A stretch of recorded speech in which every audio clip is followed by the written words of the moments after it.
Hello, everyone. My name is Heather Hurt with the NRW, where nerds rule the world, and I am here with Mariana Costa. It's Mary, right? Is that what? Mari, Mari, usually. Mari. Mari. Mariana Costa, Mari, I keep saying this wrong, Mari No Costa, worries. who is Either one. you're good, and is the cartoonist and creator for the Demon of Beausoleil graphic novel coming from Oni Press in January 2026. How are you? It's really early where you are right now. Yeah, I mean, I tend to get up pretty early because I have to answer all my like American emails before everybody goes to sleep. So I'm used to this. I did just roll out of bed, so like, I'm doing good. I had my little breakfast, so I'm ready. Perfect. For the audience out there, since most of our audience is American or Canadian, we have a lot of Canadians. Power to the Canadians right now. Oh Mari yeah. lives in Australia. She's in a safe zone right now. That's where she. Yes. Thank goodness. When did you move to Australia? Actually, pretty recently, like back in November, I'm here to like live with my wife. My wife is Australian. Okay. So yeah, in the process of like getting the visa, all that stuff. Uh, Uh, yeah, it's very cold here, I will say. It just started getting really, really cold. So is that an adjustment where technically your summer is your previous summer is now your winter? Is that kind of yes, I was originally living in Portugal, so I had to adjust to that. I essentially got to skip I got to skip the winter in December. And now I'm having it. I'm having it now. so summer to summer to winter? There you go. That's our plan Yeah. in a nutshell. Yeah. All right, so we're here to talk about the Demon of Beausoleil. I right now the book doesn't come out till January, and for those of you who have heard me talk about, I'm a retired comic retailer. Though you never really truly quit. It's kind of like the Marines. You're always a comic retailer, no matter what you go. And I've talked about this before. Usually, comics come the notices come about 6 months out. Then you get the initial orders in 3 months, and then you do the final orders after at 4 weeks, 4 to 6 weeks. So with that being said, we're kind of early on this one. But Mari, Mhm. let's talk. Can you give a little bit of a forward of what the book is?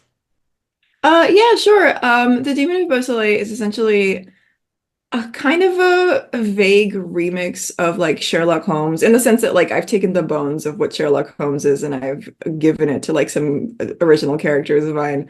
And it's about a like disgraced socialite who has turned exorcist because he's half demon. He has like the unique power to resist demon possession. And he's decided to use that to mostly antagonize people. And pretend like he's not actually like doing the community a service.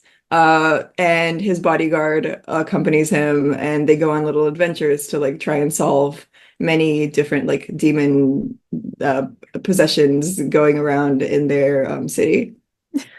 That sounds a lot like a lot of fun. Can you explain who Hell is and what his character is in the story? Yeah, Helianthes is the Sherlock Holmes character of it all. He's very I don't want to immediately say like he's my Blorbo, but he is my Blorbo. He is like he's abrasive, he's like pretty like rough around the edges. He is like rude for no reason. He's kind of a little bitch. I don't know if I'm allowed to say that. Absolutely. We're an 18 plus platform, so you're good. So Yeah, okay, great. He's rude to everybody. Nobody likes him. And he has like a lot of hurt that he has to get over and get past, and he's doing it through like the worst coping mechanisms that you could possibly imagine. And it's a story about like how he grows past that and like learns to not quite accept himself, but just like accept that he can make things better for himself. Like it doesn't have to be that he is like, you know, he doesn't have to be this angry all the time, I guess. there's a lot of I've actually been really lucky as someone who is part of the LGBTQIA plus community. I've been really lucky to talk to a lot of queer creatives lately. So it's really fun to talk about where these stories come from different angles, from different points. This is what Oni Press is calling a gender bending story. And I don't know if you were the one that labeled it that, or was that something that Oni just kind of was just like, we're gonna throw it into that category. I'm pretty sure Oni threw it into that category. I have no recollection of calling it that. I would say it's definitely a queer story. Sherlock and Watson are both men, but I mean, in many people's iterations, they do fall in love. So that's correct. That's a good, but yeah, it's mostly like about the protagonists, Helianthes and Elias, falling in love over the course of the story, despite their many, many, many differences. There we go. There we go. The entire story in a nutshell. The gays win. The gays always Yeah, win. the gays always win. You will not find gay losers with any of my stories. I want to talk about a quote that Oni actually sent to us. It's I wrote the Demon of Beausoleil with the sole purpose of making something as self-indulgent and, dare I say it, unpublishable as I possibly could at a time during which I was flooded with commercial work I wasn't quite as passionate about. Can we talk about where this story came from and what place you were in when you were initially creating it with that quote in mind? Yeah, absolutely. So that was during my second year of university. I was at the same time I had a project that I was working for that I liked well enough. I just wasn't super passionate about. It was very much like clocking in, clocking out. And I didn't really have as much time for like my own personal stuff, and I wasn't doing stuff that I was like really passionate about. And at the same time, I was taking classes for 3D animation, which is the bane of my existence. I hate 3D animation more than anything in the world. I love 3D modeling. I love like 3D sculpting. Animation is, it's not for me. So every day I was coming to class, I was depressed, I was miserable. And I got home and I was like, time to go to my work that I also don't love. So I was like, I have to do something for myself. Like I have to start doing a comic, even if like nobody ever reads it, like this one's going to be for me. I beforehand and still now, I'm kind of known for like more whimsical, like colorful fantasy stories. But I've always been like super enamored with more like dark, gothic, Victorian, even like gas lamp stuff. Gaslight or gas lamp? I'm not entirely sure It's the gaslight, but it's, you could also say gas lamp. Like, why not? yeah, yeah. It's by the light of the, of that gas fire, that gassy fire. Yes, like Victorian times, stuff like that. And it was something that I've always really wanted to do. I actually didn't even go into it with the intention of it being Sherlock Holmes. It just kind of like ended up working out that way. It was a repurposing also. This is like brand new information of a Dungeons and Dragons OC that I had. So he was already like, this is my blorbo for my mind. And I just started like thumbnailing a little comic that I could do on the side, and I started posting it on my Patreon. And like I truly did think that it was like completely unpublishable. It was just going to be like something that I sold as a PDF on the side. There's like one aborted attempt at a Kickstarter for it, and like that didn't work. So I was like, well, this is going to just like live as like my one side project that I'm actually like super proud of, and like a handful of people are going to read. So, I'm thrilled. I'm so excited.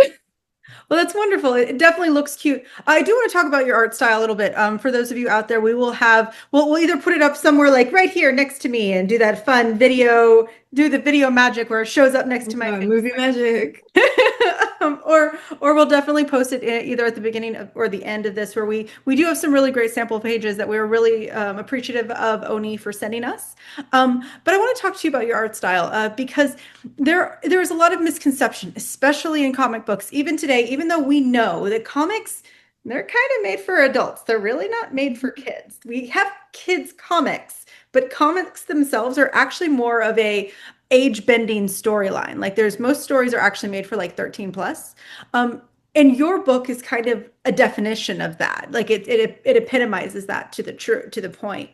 You have a very fantastical art style, and yet this is you go into like page 3 and you're in literally like the boudoir of a whorehouse. Like Yeah. what how would you define what your comic is, who it's targeted for, and your art style, and how that your art style goes into that? Well, I think it's always been like it's something that again, a lot of my more commercial work is intended towards a younger audience. So I developed that style and it kind of stuck because I love to draw cutesy things. I love to draw big-eyed cartoons. I love to draw children. I love to work in children's media. But like it's always really, really fun to do self-indulgent stuff. The Demon of Beausoleil was actually going to be a pitch for there's an imprint of Highworks, yeah, called Slipshine, which is like just pornography. And it was just going to be pornography. And then I was like, no, I kind of want there to be a plot to this. And then it ended up being just plot. But yeah, it's something that I like to draw on my in my spare time, and it's something that people like to see, generally from my audience. And I think that it is possible to like merge the two styles. Like there's a lot of like if you think of like Osamu Tezuka's like hidden like furry art, like everyone draws horny stuff all the time. And even if you have like a cutesy art style, you're still like I really like it when people who have cutesy art styles draw like not safe for work stuff because it always shines through with such a like unique way of portraying things. And I don't know if like my stuff is especially sexy, but I it was something that I've always wanted to draw, and it's something that I'm glad that I got to do in back in college when I had a lot of spare time to do things. That's lovely. And for those out there, there's actually still an ongoing debate. This happened a lot with Babs Tarr's work. The conversation of the sexualization that women do specifically in comics, especially when it comes to beefy men, or Babs Tarr is just an example that came up. She was like right in the fray of it for a while, with furries, with bears in the gay community. There's a softness when it comes to animation. When you do a real animation, you do pornographic work. And women can do it too, period. Women, That's so true. furries, Yeah. non-binaries, all of us can do it too. So stop putting in that just men can make smexy stuff because Yeah, women, I would also argue that women, at least in my circles, do it a lot. oh yeah. Oh yeah. Um, and I think that's a great conversation for a different time about the patriarchal simplification of women's needs. And I apologize for using the binary in this case. It's just easier to explain in this Yeah. situation. Um, just because you have ovaries doesn't mean you don't want to have, something sexy shown to you. Like that's just I hate that Yeah, concept. and I found that women prefer like women, not feminine people. Like I don't want to say all women because like again, a lot of the people who do this as well are trans mask, like this type of content. But it comes from like the same like kind of source, I guess. I don't want to like step on it or anything. Like I No, you're good. You're Um, good. but I think that a lot of that type of population, they prefer like written pornography, drawn pornography, stuff like that, because I found that like visual, like physical, like porn is a little bit aggressive, like it's a little bit violent, it's a little bit male gazy, and like when uh women at all are like creating for themselves, it always ends up being a little bit more self-indulgent. Absolutely. And we see that in passion fruit paperbacks, and that those go back, decades, 50 plus years of just really corny romance novels. It's like it's just more fun when you see it on a page. And it's also a little bit more romantic. Like even like the really, really like crazy out there stuff, it's just there's like a little bit more of a romance element to it. Yeah, definitely. See, that's why I ended up not doing like straight up pornography for the Demon of Beausoleil is because I ended up getting too in the weeds of the romance. I was like, no, this has to be like this has to like I was writing them interacting non-sexually too much, and I was like, you know what? That's just what this is now. That's wonderful. Okay, so I'm gonna get off. I'm gonna get off my high horse. For people who know, I've never once stood on a soapbox on this channel. Never once. We'll never do it again. I promise. But with that being said, let's talk about the process. Once again, this isn't set to release until January. So official. The earliest that we would start seeing actual order opportunities for this would be about what's actually we're almost in June. So the earliest we would see this is in June. More likely it would be closer to September or October. But with that being said, where are you in the process right now with the book? Where are you within the publishing circle? Are you done, or are you kind of still finishing up doing touch-ups? It's aside from like some back matter stuff, it's fully finished because again, it was just like a web comic made for Patreon that I just had to like touch up a little bit. So yeah, it's fully finished. It's ready to go. It's just that publishing takes such a long time that they have to like, drum up marketing, they have to like do print testing, et cetera, et cetera. But on my end, I'm all good. So I'm just sitting here. I'm just excited. Doing interviews like this to make sure that we can get the word out there. That's the point of this type of thing. All right, Mari, is there anything else you would like to say to the audience about the book before we wrap up? Because we're going to do a slightly shorter interview because we want to talk to you more, but we'll get there. Let's get a little bit more material out there. But is there anything else you would like to share with the audience before we close out? Not off the top of my head. I hope everybody really likes the book. It is. I wouldn't say it's a personal story, but it's just like something that's very near and dear to my heart. Again, it's very self-indulgent. It's something that I made out of exclusively love. I did not intend to profit off it when I made it. So I am hoping that it resonates with people. I'm hoping people enjoy it. That is so sweet. I love that. I love that. The Demon of Beausoleil is a graphic novel, arrives from Oni Press in January 2026. There is an official date of January 27, 2026, but with some of the paper things that are going on, I'm going to just say January 2026 right now, if that's okay. But definitely check out the Oni Press website if you have any questions. Mari, what are your socials so that people can follow you and ask you any questions if they have any? Yeah, I'm at Marinsko's pretty much everywhere. So you can just type that one out and you'll get me. Perfect. We'll put that in the video notes. So if you have any questions, please reach out. Definitely like, subscribe, share, ask any questions right here, and we can definitely direct them to Mari if you have any. If not, we appreciate y'all, and we will talk to y'all soon. Thank you.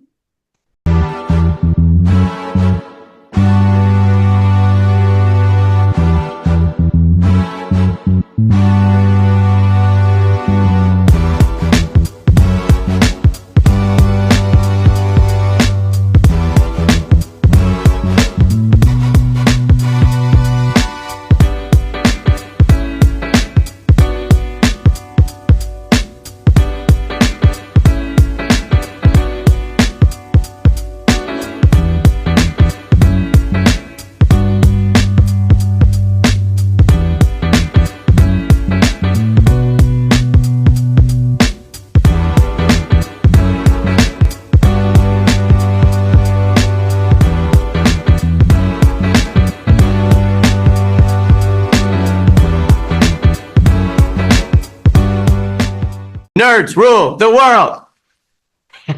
Pleasure chatting with you. Love to all my nerds who rule the world. Yeah. Nerds rule the world. Yes, we do. Thanks. Nerds rule the world. Thank you. I love the nerds ruling the world, so more power to you. Patrick, what up, man? And yes, they do. Nerds rule the world, kid. Yes, sir. Thank you. Awesome. Kuya P, nerds rule the world. Hello. Yes, they do. Yes. Oh, Nerds rule the world. I got. It's in the title of your show, like Nerds Rule the World. Like, I want more Black weirdos on screen, and I don't feel like we ever get to see that very much. Thank you so much. Nerds do rule the world. Yes. Thank you. Thank you, nerds rule. Love it. Hello, Sarah. Hello, Julian. Yes, Rock on. I love it. Thank you so much. It's good to see you. I love Nerds Rule the World. But yeah, there's a heavy nerd component, man. Yeah. And at the end of the day, if you ask me, nerds rule the world. So absolutely. And you're right. Nerds do rule the world. We're just the best. Yes. Thank you, ladies. Nerds so much. Yes. Thank you, guys. Bye. It's your boy Kuya P. Nerds rule the world. Thank you so much, guys. I appreciate you. They rule the world all right. Yes. Take care, Tony. Thank you, guys.